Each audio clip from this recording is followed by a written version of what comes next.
আল্লাহু তাআলা আনহাকে খোঁজা শুরু করলেন।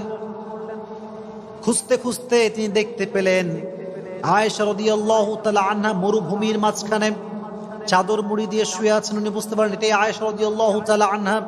উনি ডাকলেন না, গিয়ে কথা বললেন না, চুপচাপ দাঁড়িয়ে থাকলেন। যখন আয়েশা টের পেল যে এখানে কেউ এসেছে আমাকে নেওয়ার জন্য, উনি চলে আসলেন।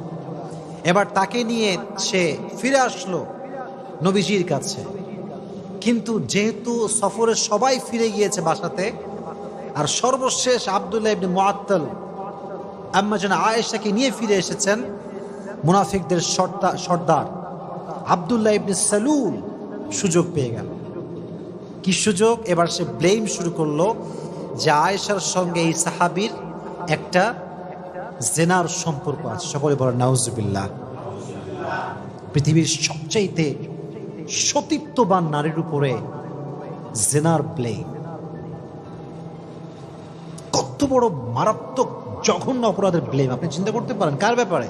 আপনার ব্যাপারে নয়, আমার ব্যাপারে নয়, সবচেয়ে সতীত্ববান নারী আয়েশা রাদিয়াল্লাহু তাআলা আনহার ব্যাপারে ব্লেম করা হলো যে সে এই সাহাবীর সঙ্গে ওই মরুভূমি থেকে আসার সময় খারাপ কাজ করেছে, অন্যায় করেছে, জেনা করেছে।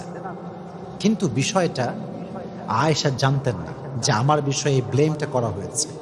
কিন্তু উনি ফিল করলেন যে প্রিয় নবীজি আমাকে আগে যেমন আদর করতেন এখন আর তেমন আদর করেন না, আগে যেমন ভালোবাসতেন এখন তেমন আর ভালোবাসেন না।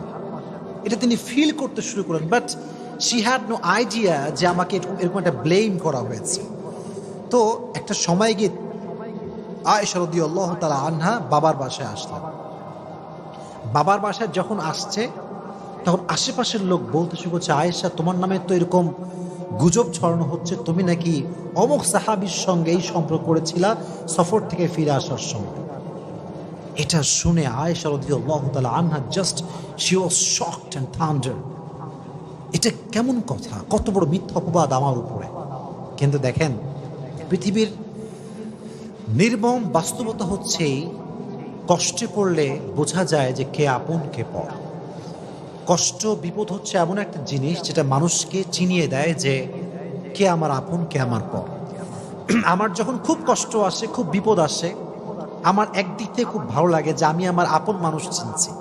এবং যখন আমি চিনে ফেলি তখন আমি বলি যে ভাই বিপদ তো আসবে আর যাবে, কিন্তু আমি তো আপনাকে চিনে ফেললাম যে আপনি কোন ক্যাটাগরির লোক, এটা আমার বোঝা হয়ে গেল।